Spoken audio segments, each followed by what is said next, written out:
Let's go ahead and get started here. So thank you for everyone for joining here today. I will be presenting this webinar with BlueConic, so we'll get to introductions here in a second. But wanted to welcome everybody to the webinar today on publishers and the customer data platform opportunity. We're very excited to be presenting on the big opportunity that CDPs present for publishers. So a few housekeeping items before we go ahead and get started here. One, if you have any questions, please add them to the questions panel and go to webinar. We'll have hopefully some time at the end here to answer those questions. Also, we'll be recording this webinar and we'll make the recording and the slides available. So we'll actually email those out in the next couple of days here to you, so you have those as well. If we don't get to answer your question during the webinar, we'll follow up separately via email and we can chat and follow up that way. So with that, let's go ahead and get to the introductions. So my name is Andy Gibson. I am the head of vertical for news and media here at InfoTrust. I will be presenting here today with my co-presenter, Cory Munchbach, who is BlueConic's Senior VP of Strategy. Very excited to have you today on, Cory. Thanks for joining. Thanks so much for having me. Very excited to be here and talk about this topic. It's a great one. That it is. So let's introduce our companies here real quick. The company that I work for is called InfoTrust. We are an independent digital analytics consultancy based in Cincinnati. We also have offices in Chicago, Barcelona, and Dubai. We help organizations become data confident, increase their return on their digital investment through a number of different products and services. We are digital analytics platform experts, especially around the Google Marketing Platform. So we are GMP certified, DoubleClick marketing partners, and a lot of other things. So there's a list of some of the different types of services and products we offer. I'm going to pass it over to Cory to let her introduce her company, BlueConic. Yeah, pleasure. So BlueConic is a customer data platform. We've been around for a couple of years now, serving a wide range of amazing customers, particularly in the vertical that we're going to talk about today, in publishing and media. You can see some of them represented here. But based in Boston with offices in Europe, and work with sort of the full range of different companies that are excited about first-party data and figuring out what that means to their business. We'll talk about that throughout the webinar, so I won't belabor the point, but very happy to be here and joining Andy today. Awesome. Thanks, Cory. So let's go over the agenda here for today. We are going to be talking about a lot of information, so we will go through the slides fairly quickly, but we will have some time here at the end. Cory's actually going to start out. She's going to talk about what a customer data platform is, and then also the differences between a CDP and a data management platform, or a DMP. She'll pass it over to me. I'll go through why all publishers should be thinking about a customer data platform, and then some example use cases. The example use cases are going to be pretty cool, and so those get me really excited about CDPs, and hopefully they'll get you excited as well. And then we'll both kind of tag team the last section and talk about how to get started. So with that, I am going to pass it over to Cory. Perfect. Yeah, so let's just kind of level set and start with the question of what is a CDP? What is it that we are talking about? So we get questions all the time that take a kind of number of different forms. So that can be how it's different from existing technology in the marketing tech stack. Where would it fit in my existing stack, and how to sort of compare and contrast there? Obviously, have you worked with brands like ours when you're talking about a new technology, a new solution like a CDP is? People want to make sure that there's some credibility there, that we can put our money where our mouth is, so to speak. And then also sort of the internal reflection about whether or not my organization is really ready for a CDP and taking on this first-party data opportunity. We're going to get into sort of all those details, but in case some of those are the questions that you have top of mind, don't worry, you are not alone in that regard. So just to kind of level set where we came from, or where a CDP as a category came from, this sort of idea of a MarTech and AdTech convergence happening. So what we mean by that is you've got really fundamentally different ways of thinking about data historically. When you were in the MarTech side, where it was very much focused on sort of the depth and specificity of the data, heavily on personalization, retention, sort of that second half of the customer life cycle, if you will, and of course on owned and earned channels and campaigns. On the other hand, you have ad tech, where we're talking about scale. We want to reach as many people as we possibly can, get the data kind of moving around that different part of the ecosystem, heavily focused on acquisition, of course, and bringing folks in that are anonymous and converting them to known in some form or fashion. And obviously the sort of primary channel here was the paid ones. But what we saw is that marketers and advertisers, sort of the users and operators on both sides of that equation, wanted what each other had. So the advertisers wanted some of that integrity and personalization. The marketers wanted that scale and accessibility. And the result of that is, in many ways, the sort of customer data platform was sort of the logical outcome there, taking the strengths of both of these categories where they meet in the middle, and really sort of being the first true point of convergence that we see between these systems. So if we talk about the definition of a CDP specifically, this originally came from an analyst who now runs the CDP Institute, a guy named David Robb. But in 2013, he came out with this definition. And I think there's three pieces that are really worth dwelling on. So the first being the emphasis on the marketer-controlled dimension here. There's a lot of data solutions out there. There's a lot of different ways to think about or access data. But the emphasis on the marketer and putting that control in their hands is a really big piece of where the CDP shines. The other one here is the external marketing execution. So we use marketing broadly, marketing or advertising. But in essence, the ability to use better data to support these different kinds of activations, whether it's campaigns in the ad side or in the more direct marketing side of things. And then lastly, that the data is persistent and cross-channel. So this is particularly where, when we talk with publishers and media folks, this really matters, in contrast with a tool we'll talk about a lot in a second, but the DMP. But this data that is persistent, that doesn't expire in a cookie, or that goes away after amount of time. But all this taken together, the marketer-controlled nature, the constant emphasis on what we're going to do with the data, thinking about it in terms of its activation, and then making sure it persists across channels, sessions, brands, whatever the case may be. I think a good analogy here is the switchboard of data, this idea that it isn't linear, it isn't necessarily clear where it's going to come in from, and you have to adapt and sort of use those customer triggers to determine what you're going to do in marketing. And that's a helpful way to at least start orienting yourself around what a CDP actually is. Then since David came out with that definition now about 5 years ago, everyone else has kind of gotten into the game as well. So you've got Gartner's version of this, sort of a different flavor, but you'll notice the same emphasis on the customer data place, focus on marketer, and then of course getting all that data in so that you can drive a customer experience, essentially activation. The CDP Institutes, and then even Chief Martech Scott Brinker, who writes all about marketing technology, what he calls iPaaS, the sort of integration platform as a service, but focus on that system of record, storing and normalizing data, and moving it through as an engine. So there's all these different kind of pieces and part and parcel, but all come down to that core dimension of a customer database in support of marketing programs. So if we all agree on that definition, I think we can kind of move forward. Another kind of piece that I think matters here, though, is that it's going to sound then a lot like other marketing technology that you might already have in your system, a DMP or a CRM. So I think Gartner put this really well, this idea that a CDP actually is drawing on some really core strengths of other solutions, bringing them together and productizing that specifically for solving for this pain point of putting the data in marketers' hands, so that they can get value out of it.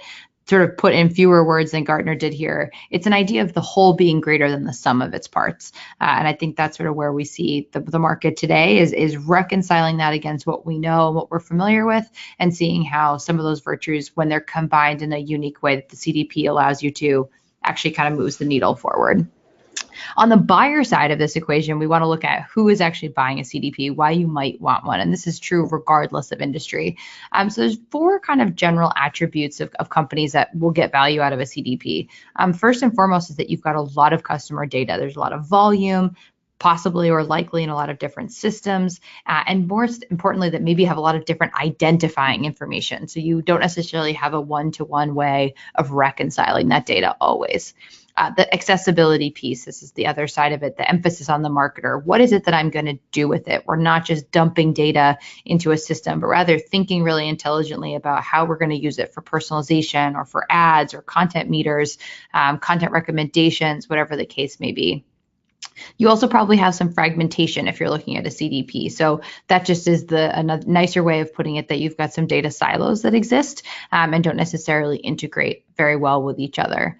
And then lastly, and this is true for a lot of organizations, that data management has historically skewed very much toward IT, but we're reaching the point where IT doesn't really want another item in its request queue, and marketers are desperately clamoring to have this data in their hands. And the CDP provides a way for both of them to kind of feel confident in what the other is doing, so that IT feels confident that the data is secure and protected and meets all of their requirements, while also meeting the marketer requirements of having a user interface, for example, that they can use, that it moves as fast as their consumers do, so on and so forth. So if you check one or multiples of these boxes, you're probably the right fit for a CDP per these Gartner kind of characteristics.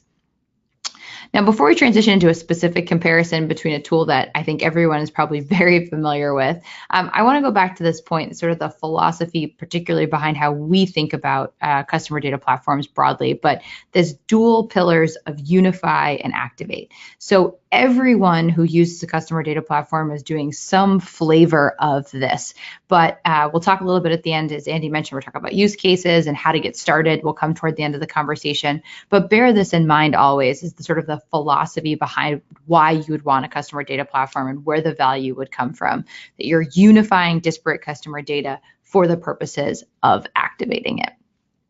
So without further ado, now that we've sort of level set on what a CDP is, broadly speaking, let's compare it to probably the tool that it gets compared against most, which is what is the difference between a CDP and a DMP. I think this is a really good quote from one of the folks over at Luma Partners earlier this year, that it's ironic that the technology that is most often confused with the CDP is the one that it resembles the least, the DMP. They just do different things. So what I want to do is unpack this a little bit. And of course, we get this question a lot of different ways for CRM, for example, too. But so historically, over the last couple of years, especially in publishing and media, this is the primary question. So if we start from this idea that we're thinking about liberating data and liberating marketing, right out of the gate, you kind of can see where a CDP and a DMP are a bit different. DMPs are very much more sort of focused on that reach side of the ad tech equation, whether it is for reaching audiences or getting lookalike audiences. To a certain extent, and more so of late, there are some DMPs also that do some personalization, things like that. But by and large, you're focused on sort of different parts of the customer lifecycle. So if we compare and contrast these two directly, there's three things that are really different between the two of them. The first is purpose. So a DMP's primary purpose historically has been programmatic advertising, which is very different from the purpose of a CDP, which is depth and granularity about your first party data. The second point is the reach and the breadth. So where DMPs can go out and find all kinds of folks sort of on the basis of cookie matching and sort of some attributes and some algorithms, the CDP, again, is looking to get to know as much as they possibly can about specific individuals and get into the real nitty gritty of who that person is as they engage with you specifically, as opposed to the channels that you might engage on different websites, for example, or basically when they're outside of your universe of channels. And then lastly, sort of thinking about this from a perspective of method. So where DMPs, if you say, I want to define a segment or an audience, as they typically will refer to it, you give it some attributes, it runs an algorithm in sort of a black box, and it spits out an audience for you after a couple hours or a day of doing that analysis. By contrast, the CDP is dealing in what we would call deterministic matching. In other words, saying we want people in a segment who actually we know for sure display certain attributes, whether those are demographic or behavioral or interest-based, so on and so forth. So you're actually always dealing with an audience that most assuredly meets the criteria that you've set. And therefore is also dynamic. In other words, you're not just creating an audience that now is baked and exists, and to update it, you'd have to rerun it. It's sort of a set of rules that you're defining within the CDP that people can move fluidly in and out of. So why that matters, of course, is that if you're actually dealing with people who are on your website in this exact moment, for example, you want their segment to be updated. You want the things that you are capturing about them in that moment in time to be reflected so that you can pop up the right paywall message or to do a call to action that's based on their interests in that exact millisecond, as opposed to generally speaking and being able to reach them, which a DMP certainly excels at. So it's sort of a compare and contrast in that format. We've also sort of put these as a side-by-side in this next slide here to kind of articulate the differences in a more summary fashion between the two of them. But while on the one hand, you have the CDP that is focused primarily on sort of the deep view of that customer, sort of the specificity there. You have a DMP that's looking at an anonymous user who is sort of in a age range, for example. We know some attributes about him, but that we can't link specifically to his specific existence. That's that probabilistic versus deterministic. The other terms you might hear a lot in this conversation are the difference between anonymous and anonymized. So an anonymous person to a CDP is just someone who hasn't been identified yet, whereas an anonymized person is someone who we've deliberately had to strip identity away from. That's great, again, for reach purposes, that's no problem. But for dealing in being able to work with someone, for example, on an addressable channel like email, you do want to, in fact, be able to link those identities together and have that reconciled single customer view in a way that the CDP supports that a DMP doesn't quite measure up because of that orientation toward the reach and breadth that I mentioned earlier. The good news, though, is that CDPs and DMPs together can work really well. So this is just a couple examples within the BlueConic product, just so you can see it. But here you've got the UI where you're basically passing segment definitions between the two. So you can replicate the audiences that you're building for your reach within the CDP or vice versa to create as much consistency there as possible. Again, for the same reasons, you won't be able to make it an exact match, but there's a lot of real benefit here that you can have kind of working together. One publisher who does this, for example, uses a JavaScript variable on their page, which populates the segment definition simply so that we can link up the two segments together and make sure that we have as much consistency in the journey and the messaging that we're spreading out. So a lot more that we could talk about and go in depth here. But even though they sound a lot, another 3-letter acronym in marketing, who needed that, and dealing in data and dealing in audiences, there are some real fundamental differences that I hope are clearer to talk about before I hand it back to Andy to talk about some of the use cases for specifically publishers and how you should start thinking about it. Awesome. Thanks, Cory. A lot of good information there.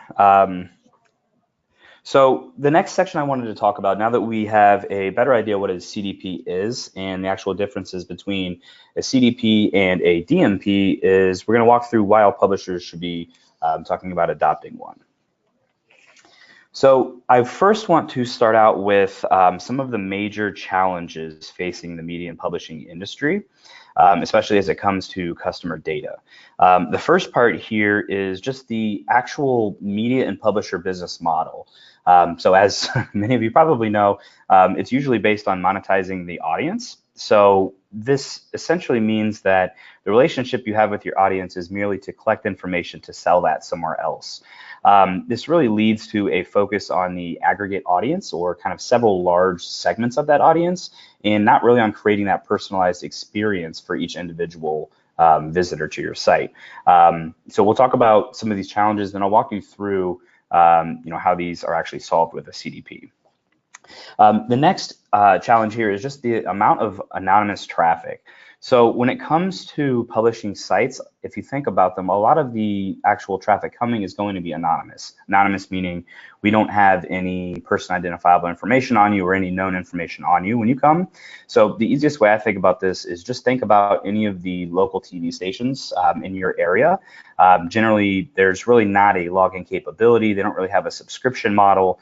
They might have a newsletter that they send out or sign up for like events or something, but outside of that, there's really not much information that they're collecting specifically on your visit. So they tend to have a ton of anonymous traffic, which leads to issues with, again, not understanding their customers.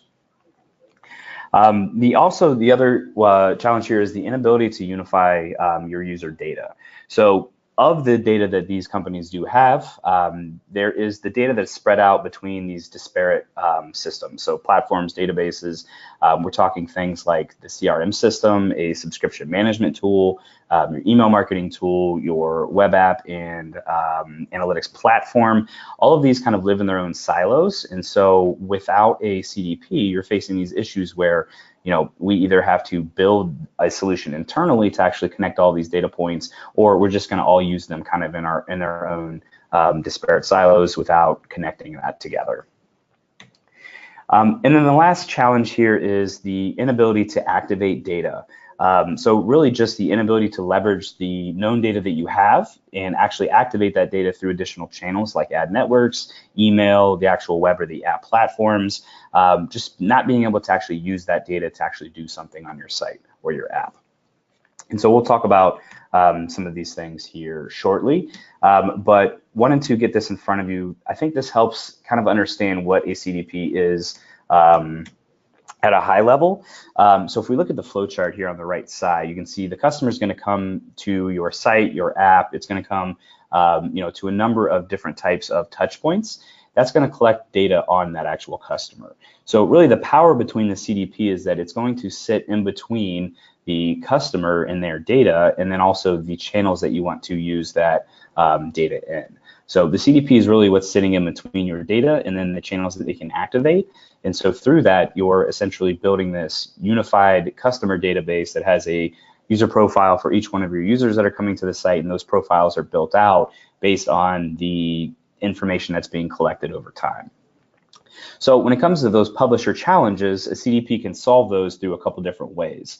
One is data management, just managing that data flow across those different silos. Another is the unification or integration of that data in those silos. And then the last is the activation piece. The activation piece has the most use cases. I'll walk you through some of those examples. That's really the exciting stuff for me, but let's go ahead and talk about these in a little bit more detail. So with data management, we are talking specifically about managing the actual customer data flow. And when you think about all the data that you're collecting on your customers, all this data has to go somewhere. So the sheer idea of a CDP, or the sheer benefit of a CDP, is that that CDP sits in between the actual customer data that you're collecting and then using that data to send somewhere else. So a CDP can actually manage that within your organization.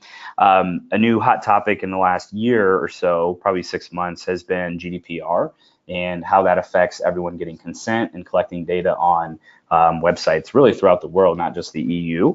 And so a CDP can either help your consent management or can actually control your consent management and your actual data flow across those channels.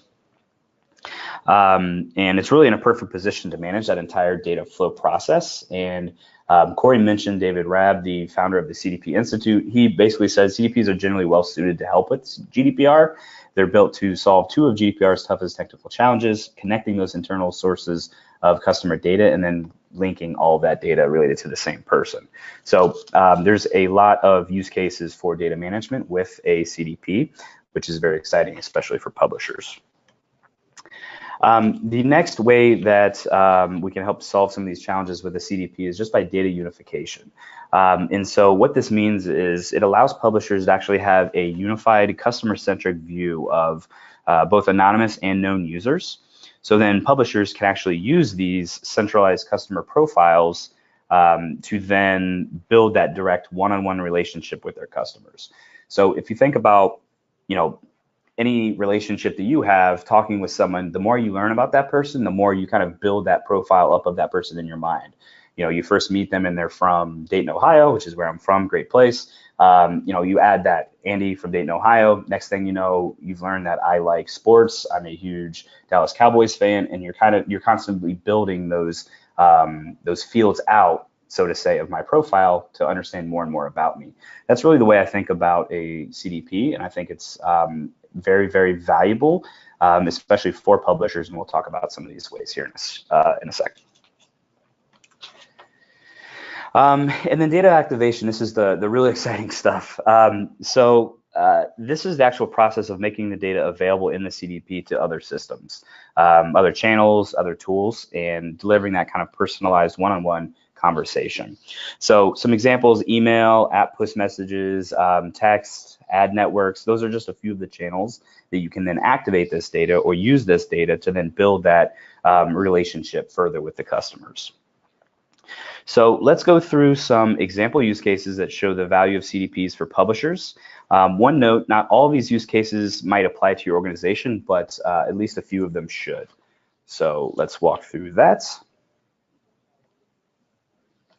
All right, so a few here: audience monetization, personalization and recommendations, user-based marketing, advertising efficiency, advanced data analysis, testing and optimization, and then consent management, GDPR compliance, which we just talked about. So let's walk through these. So with audience monetization, what we're talking about is really understanding your audience to then sell that audience to advertisers to advertise against. So with audience monetization, one of the tough things we mentioned is that a lot of the publishing sites, not all of them, but a lot of them have a ton of anonymous data. When it comes to an advertiser approaching you and saying, you know, we want to reach people between the ages of 18 and 32 that might be interested in fashion, let's say, if you're an anonymous site, you're not really collecting that information, it's going to be tough to build that and send that over to them. So where a CDP can help is actually starting to collect that information to be able to actually segment and then activate that segment with that advertiser. So in this example, you can see we have the little silo here on the left side. That's really the way I think of a CDP. It has all of your user profiles within there, and then we can actually build a segment that is just women between the ages of 18 to 32 with an interest in, let's say, fashion and the arts. We're collecting all this information through multiple sources, maybe the website, maybe the app, the email newsletters that they're signed up for, products they've purchased, and so any of these pieces of information we can use to then build out these audiences, activate it, and send it over to DoubleClick for publishers or any other ad network to actually sell in for an advertiser. The next section here is personalization and recommendations. So CDPs can be integrated with a lot of other tools. One is a CMS, so your content management system, which helps build kind of the user experience for your website or your app. We can actually connect that with your CDP then to deliver personalized recommendations. So a few of the examples here would be content personalization and then product recommendations. So if you think about, let's say you're a news site and you are collecting information on, what sections of the site people are visiting or visiting often, we can build that out into our profile, and then we can actually update through our CMS. We can update that experience to show those top content categories that a person is interested in. So in this case, we're looking at Blake Smith. We don't have his email yet. We know he's only from Ohio. We don't know city. He's not signed up for any list membership. He is highly engaged, so he's coming regularly to the site, reading for a long time. The content categories he interacts with the most are technology and behavior, or technology and business. And then based on that behavior, we can then update our website. So maybe the homepage, maybe whatever page that he generally comes in on, we can update that then to show those kind of content categories that he's most interested in. Another example would be product recommendations. Obviously, this is not a huge area for publishers, much more for e-commerce sites, but being able to collect information on products that are being purchased, products that have been viewed, all of these things, you can then build into that recommendations for upsells, for products that are frequently purchased together, products a user might also like, and so on. So a lot of possibilities there. And then user-based marketing. So this is another one. You're hearing a lot about this these days, is just building that one-on-one relationship with your users or with your customers. Another example, these are our list of people that we have in our CDP, and we're building out these profiles to better understand more about them. So these people are members of the same email list here, Technology Daily. They're both either medium or high in terms of engagement score, and they both are visiting a lot of technology content categories. In that case, we can deliver these personalized one-on-one relationships to them through the different channels that we choose to connect with our CDP.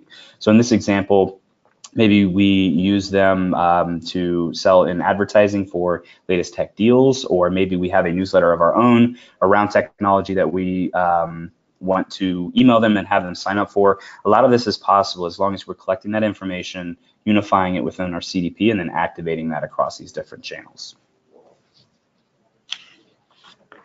Another big one, especially with what we've been doing for the past year, is around advanced data analysis.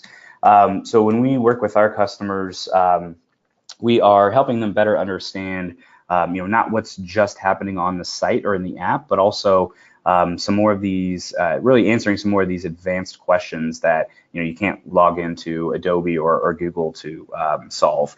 So things like cluster and churn analysis, so understanding how people are related, how your different segments of people are related, deciding if there is possibility of churn. This is a big one for apps, is understanding, the actual churn rate of people visiting our app. Purchase probability is another one, mostly related to e-commerce, but then also more accurate customer lifetime value calculations. So when it comes to publishers, obviously it's not going to be as clean and fast as customer lifetime value calculation. Not going to be as clean and fast as it would be for an e-commerce customer. We're not collecting revenue per se for products, but there is calculations that we can do to come up with what we are projecting as a customer lifetime value, and then we can use that CLV calculation to then do other things with it. And I'll have another example here based on testing and optimization here in a sec. Another big one is advertising efficiency. So increasing your actual efficiency of the advertising that you're doing. In this case, a lot of it is going to be based around removing people from certain advertising lists. So in this case, if we are doing some advanced analysis, we're looking at the lifetime value of our customers. We might identify what we're calling low lifetime value customers. They have a low probability to purchase, a low lifetime value overall. In this case, it's lifetime value less than $10. In that, we don't actually want to, advertise towards these people. These people we've already identified as probably not going to purchase again. If they do, it's going to be for, not dollars on, based off of, smaller products, things like that. In this case, we're just going to remove them from our actual advertising list, so we're not spending money on them. It gets a little bit more complex when you're calculating in the cost of acquisition, all these things. But in this case, we can do a lot of different things with just removing people from certain advertising that have a very low probability of purchasing or actually purchasing more of our expensive products. And then the last section here is testing and optimization. And so we do a lot of testing and optimization with our clients. Generally, it's around A/B testing or multivariate testing on sites or on apps. But in this case, if you're collecting this information, especially something like a churn probability, customer lifetime value, the engagement with your actual properties, you can then use those data points to then create a personalized experience and test which of those versions is actually working better. So in this case, we're looking at an audience of highly engaged readers. So these are people that are not subscription members, but they do visit the site often. Ultimately, what we want to do is get them to subscribe to our site. We're going to test a couple different variations too in this example on an offer landing page and see which one really resonates with them. After that, we can then use that with kind of that entire segment. So maybe this is just like a 1% segment of the entire segment we might be using. We use a very small piece of that, test that out, and then use that finding to then send that out to the larger mass. So a lot of things that can be done with testing and optimization, very exciting stuff. And that really relates also with personalization pretty deeply. So providing kind of a unique experience based on this information. But in this case, we're really hoping to learn what versions of a page, what versions of an app are actually working better to drive some end result. So hopefully that was informative, went through some of the best use cases that we've seen. I'm going to pass it over to Cory now to talk about how to get started, and then I will bring it home towards the end. So Cory, take it away. Amazing. Yeah, so I think all of those use cases are such good ones.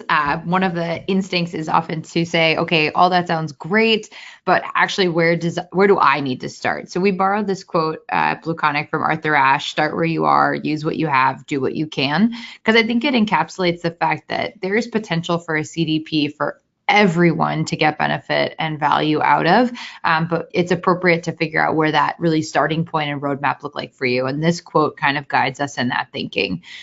There are really two fundamental ways to approach a CDP initiative, if you think about it kind of from the macro level. The first is where the sort of primary purpose of the implementation is to think about the unification of the data, meaning your kind of primary goal is this creation of a single customer view. On the other side of the equation, you can have activation being the primary objective, as in the meter or the testing and optimization. Those are kind of the things that you're focused on at the outset. But regardless of which approach you take, or sort of which one is your primary, which is your secondary, ultimately you end up in the same place, which is this single actionable view of your customer. So I think starting there, just at a very high level, is trying to understand which one of these at a category level is the right one for you, is the right way to start the conversation. They're kind of both based on the fact that, you know, what your organization looks like, what you can get buy-in for, what your immediate pain points are.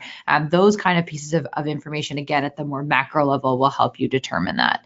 Then you can start to think about from there what the core CDP use cases are. And Andy touched on a large number of these, but we sort of plot them in two dimensions. On the left-hand side, the four kind of marketing objectives, if you will. So the integration piece, which is most closely related to the unify approach. But then whether it's acquisition, conversion, or engagement, you're going to have use cases that sort of map to all three of those, and where you start will align with that. Then along the bottom, you of course want to be thinking about, how am I going to measure the value I'm getting? What are the KPIs that are associated with this? How do I know that the CDP is adding value to what I'm doing? And that runs on the spectrum of efficiency. Is this saving me time? Is it making use of tools or data that I wasn't able to make use of before? Is it making it so that other people can go do more effective things and I don't need to add IT to a list to make that happen, so on and so forth.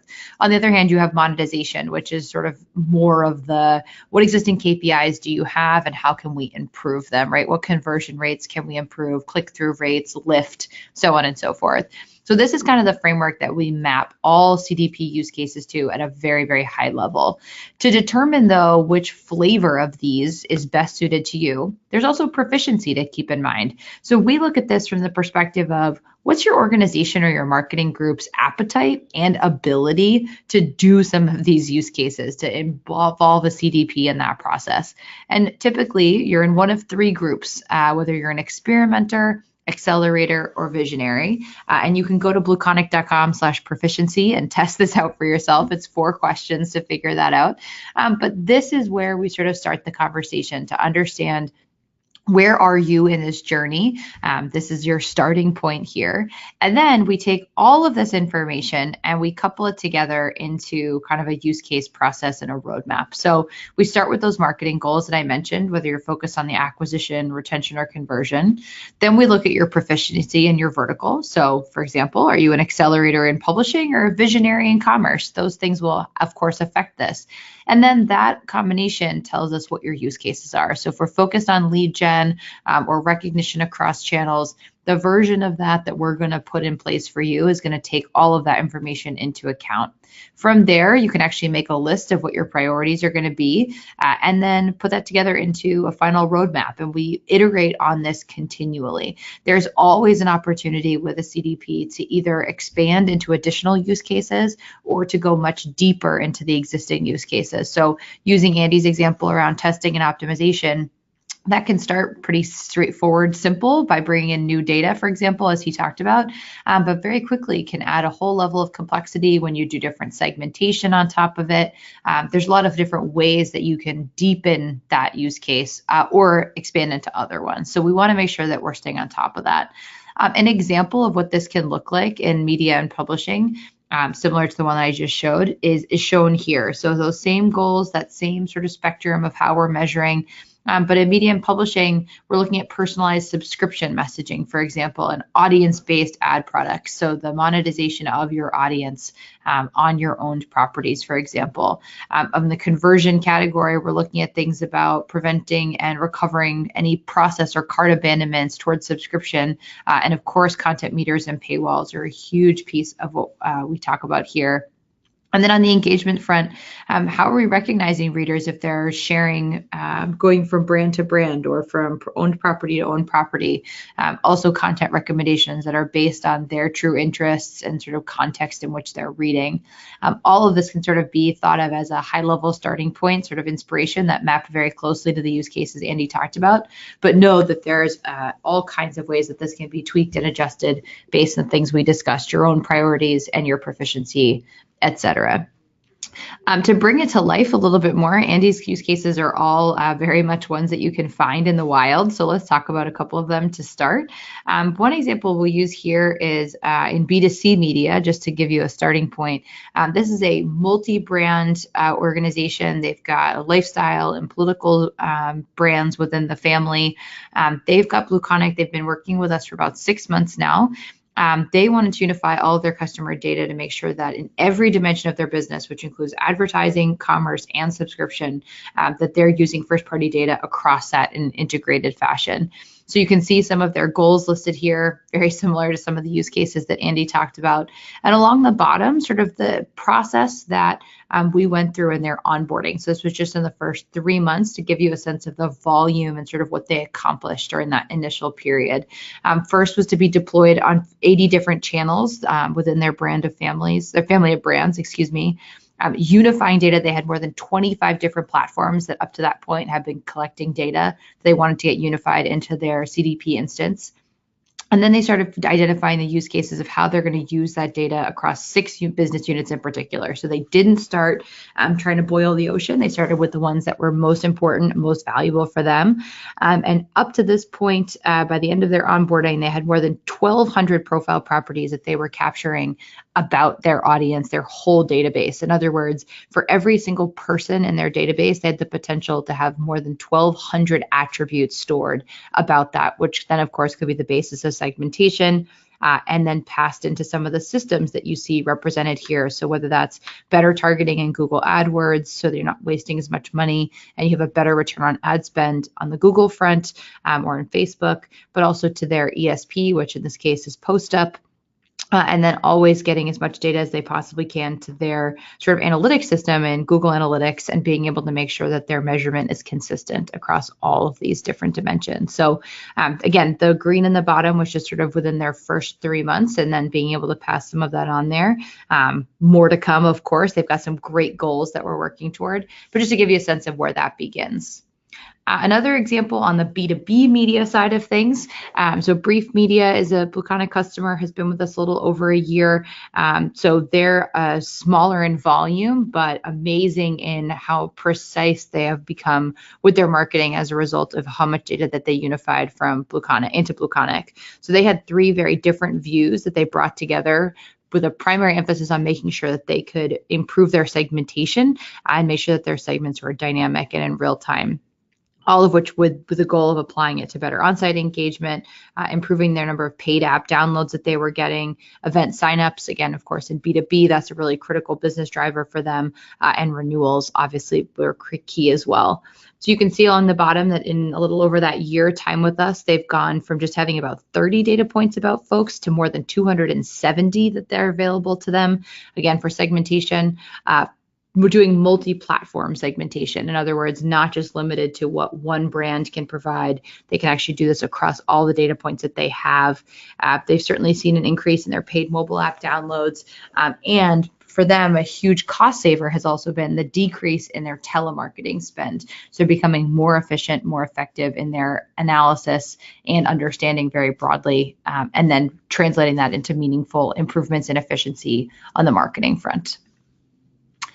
I'll leave you, I'm going to let Andy wrap up here, but just some recommended reading. Of course, we'll send all these things out afterwards, but from kind of a range of different perspectives of folks again, not just in publishing and media focused necessarily, but broadly across the realm in case you want to do any additional reading if today has only just whetted your appetite. So with that, Andy, I will hand it back to you to wrap us up.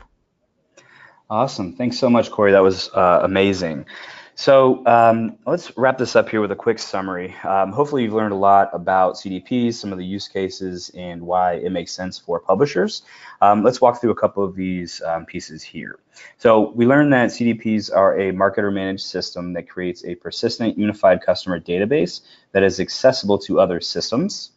We learned that CDPs present a huge opportunity for publishers to unify and activate their first-party data. While different, CDPs and DMPs can be complementary to one another depending on your needs and use cases. CDPs can help publishers create more granular audiences, provide a more personalized user experience, and more. So we walked through a lot of those specific use cases, and then Cory was nice enough to present some actual case studies for us. And then to ensure success with a CDP, it's definitely important to first start with your marketing goals. So we suggest following BlueConic's process outlined on slide 40. Yeah, it's a great time right now for CDPs. We're very excited to work with BlueConic and wanted to put out a few next steps here on getting started. So if you would like to learn more about CDPs, how they can benefit your organization, or how InfoTrust specifically can help support you, definitely reach out to me. My email is right there. If you're interested in a demo of BlueConic CDP, you can let me know in an email. I will coordinate with BlueConic, have them join, and can have that conversation. If you want to learn any more information on BlueConic, definitely a great company. Check out BlueConic.com. And then here on the last page are both of our email addresses. So if you have any specific questions or any follow-ups, please feel free to reach out via email. Like I mentioned, we will be following up with an email that includes a recording of this and also the slides. So you can click on any of these links in there. But in the meantime, feel free to shoot us an email. So let me take a look to see if we have any questions here real quick. It looks like we only have one question, and it looks like a question more for Cory. Let's see, I'm going to summarize this. Actually, we had another one pop in, so let's see. All right, we'll ask this one first. How many sources can BlueConic connect to? That's a great question. That's a terrific question. So depending on, we've got a lot of different ways to connect. So we've got more than 60 what we would call sort of named connections. And what I mean by that is tools that have their own specific interface for the connection in the platform. So Facebook, but we've got 15 different ESPs, AdWords, Google Analytics, I'm trying to think. There's the BlueConic.com/connections has all 60 named ones there. But in addition to that, we also have a number of kind of more generic out of the box options too. And those are out of the box as well. But things like webhooks, for example, just being able to do an SFTP, either CSV import or export of the data. We've got a number of APIs for the technical folks on the phone that are all published if anyone ever wants to take advantage of those. So we try to give, of course, and there's the JavaScript and the SDK as well. So to cover the range of data, we've got those sort of named options as well as these sort of generic ones that pretty much can cover, I don't know, about 95% of all the different data sources that we've had to connect to. Again, one of the really critical pieces of a CDP is the data goes in and it goes out. So being able to support that bidirectionality in a range of fashion. So if there have any one in particular that you're interested in, I'm happy to follow up specifically about it. But I feel pretty confident that whatever the scenario is, we've got a way to support it. Awesome. And the other question was more around how would you actually recommend selling a CDP internally to management? So it sounds like they're wondering, how should I best get started with just presenting the use case and why we need to have a CDP? Yeah, such a great question and so top of mind. Essentially, what's the business case for this? So I think this is first, at a very, very high level, I think there's an argument to be made that first-party data and having a grip and sort of control of your first-party data destiny is really critical, regardless of your organization and what your pain points are. I think if you look at the types of companies that have been really successful over the last, say, 10 or 15 years, but even the ones who have been very disruptive in that time, that they have been able to own the first party data relationship and really bring that to bear in terms of how they differentiate their experience, bring products to market, monetize their data, all of that. So I think at a very macro level, this is a conversation that should be had regardless. And then I think for your own specific organization, it's looking at those marketing objectives and figuring out what the fit for first party data is into that. If it's just a question of continuing to do business as usual, but perhaps in a more optimized, refined way, there's a big play for CDP in that. But if it's thinking more disruptively, if you will, or innovatively about kind of the future for your business and new product opportunities, how to monetize audiences differently, that has also to bring to bear. So it's a little bit tricky to give you a specific piece of advice just without knowing sort of the nature of your business, where your revenue is coming from, if you're a subscription based, et cetera, et cetera. But I do think that the starting point of the conversation is to say, if we don't want to be reliant, for example, on the Facebooks of the world, or the Googles of the world to sort of who disintermediate us from this direct customer relationship and from the data that we would get from engaging with those customers. I think if everyone can agree on that, then you've got a lot of different ways that the conversation can flow from there. Yeah, fantastic. Another question. So can you explain what the actual BlueConic product is? Is it the functionality between data integration and activation from that architecture visual that we were looking at earlier? Sure. So at a very techie level, we are a database. So we're built on Apache Cassandra, which is the same underlying infrastructure that Reddit and Twitter and Facebook are built on. And that's how we're able to provide that persistent customer profile.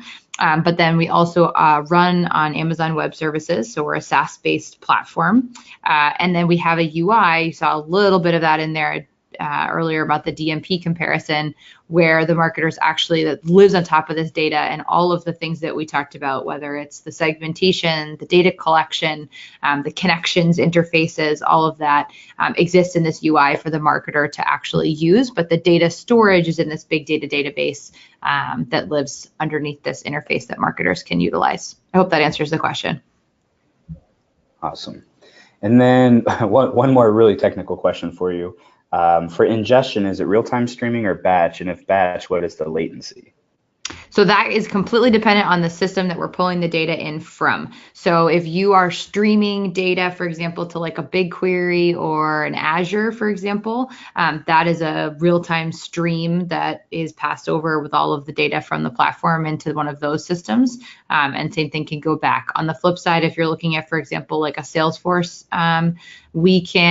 I always get this backwards, so I'm going to have to double check myself. From BlueConic into Salesforce, I think is 3 minutes from BlueConic into Salesforce is real time, and from Salesforce into BlueConic is 3 minutes delayed because Salesforce throttles the API. So I give you those as examples that it's totally contingent on where the data is coming in from.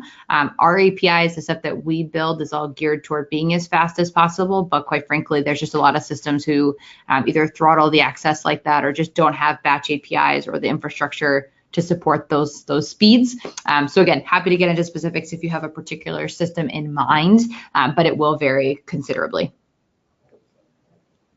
Awesome. That looks like it is it for our questions. So thanks everyone for sending those in. Those are some really good questions.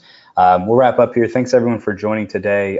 Really looking forward to hopefully talking to some of you here soon, and we will be sending out a copy of the recording and also the deck. So thanks everyone for joining today. Hopefully we'll talk to you soon.